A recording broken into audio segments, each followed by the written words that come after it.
If you're planning to buy a new build home, you will be expected to reserve that property in the lead up to you getting your mortgage in place. But what some builders will also do is they will have what's called is a pre-reservation. Now, different builders call it different things. I've heard it called the early bird or a pre-reservation, whatever it is the builder calls it. But essentially, what you're doing is you're putting your name down to get first refusal on that property when it goes live.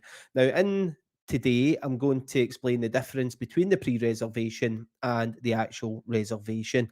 Now, when you pre-reserve the property through the builder, this pre-reservation form, it does give you first refusal. It's still not the builder committing to give you it, and it's still not you committing to buy it. You usually pay a fee, nominal, about 100 quid to put down that pre-reservation on it.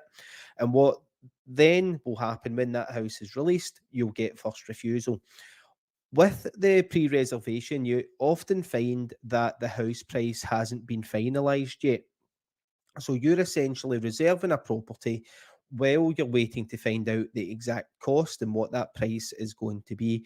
Now, sometimes you would, in certain scenarios, for example, if you're using different incentives from the builder, like such as an easy move or a home move assist, they will allow you to pre-reserve before formally reserve. But usually, using a pre-reservation, the fee or the purchase price hasn't been agreed yet. That will be agreed when the full reservation comes out when you're buying the property. Then what would happen if once that house is released, you've got the opportunity to reserve it.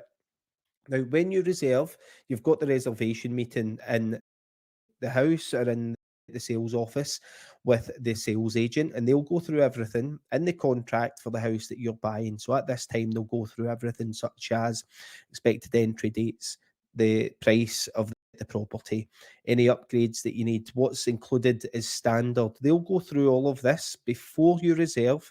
And then when you reserve that property, it's just like having a formal offer accepted in the open market. They once that's reserved, they've accepted your offer to buy that property. And then at that stage, it's time to go out and get things like your finances set up and formally apply for the mortgage. So that's the key differences between reservation and pre-reservation. If you do have any questions on it, they're always happy to help. Cheers.